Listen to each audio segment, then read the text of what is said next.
Mga kaibigan, magandang hapon po at maggagabi na rin po sa ating lahat.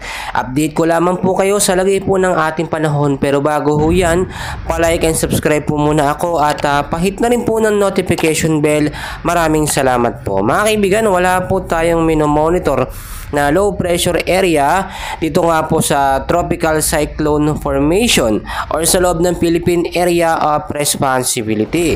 Pero sa labas po ng PAR, iba pong usapan ito. Meron po tayong minomonitor na kumpul ng kaulapan or cloud cluster. So makikita nyo sa ating radar map, no, nandito po sa may bandang taas po, bandang silangan taas. Ito po sinasabi natin na cloud cluster or kumpul ng kaulapan. And as of now, wala naman itong direktang epekto sa ating bansang Pilipinas, pero hindi inaalis sa mga posibilidad na ito ay maging isang low pressure area within the next 48 hours. So i-monitor natin yan mga kaibigan, no? As of now, ang forecast weather condition po natin ay meron po tayong binabantayan ngayon. Apektado pa rin po tayo ng easterlies na nakakaapekto po sa eastern section ng South Luzon at ng Visayas, kasama na po ang Mindanao. So ngayong hapon po hanggang sa gabi, ang area po ng Mindanao, Eastern at Central Visayas po, patuloy po makakaranas ng maulap na kalangitan. Nakikita naman natin ngayon mga kaibigan, no? Nasahan din po ang rain showers at thunderstorm pagdating po sa gabi. Dahil po yan sa easterlies o yung mainit po na hangin na nanggagaling sa karagatang Pasipiko.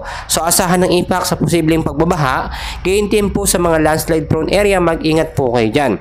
Samantalang sa Bicol region naman po, partly cloudless skies po ang mararanasan dyan with isolated rain showers and thunderstorm pagdating po sa gabi dahil pa rin po sa easterlies, no? Samantalang ang area naman po ng Metro Manila, the rest ng ating bansa na hindi ko po nabanggit ay patuloy din po makakaranas ng maulap na kalangitan. Asahan ng mga bugsong pag-ulan pagdating sa hapon at sa gabi dahil naman po sa banta ng localized thunderstorm. Mga kaibigan, as of now, nahin na rin sa pagtala ng pag-asa, maliit pa yung tsansa na magkaroon ng bagyo within the next 2 weeks, no? Napapasok sa ating bansa. Pero yung mga cloud cluster na ating nakikita at monitor, malabo po or maliit yung tsansa na yan ay maging isang low pressure area or maging isang ganap na bagyo. And as of now, wala na po tayong binabantayan din na hanging habagat. Ito totally nawala na.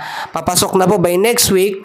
Ito naman pong hanging amihan or yung northeast monsoon, yung malamig na hangin po na nanggagaling po sa may bandang silangan, no? Dumadaan po ito sa China, sa Siberia, papasok po sa Southeast Asia at apektado po dyan ang bansa Pilipinas. So i-ready po natin ating mga jacket, yung pangginaw natin at yung mga pagtulog natin sa gabi, medyo masarap-sarap kasi malamig po. At dahil bare months, ganyan po talaga ang panahon, malamig. So yun lamang po update sa lagay ng ating panahon. And please huwag pong kalimutan mag-like and subscribe. Maraming salamat po.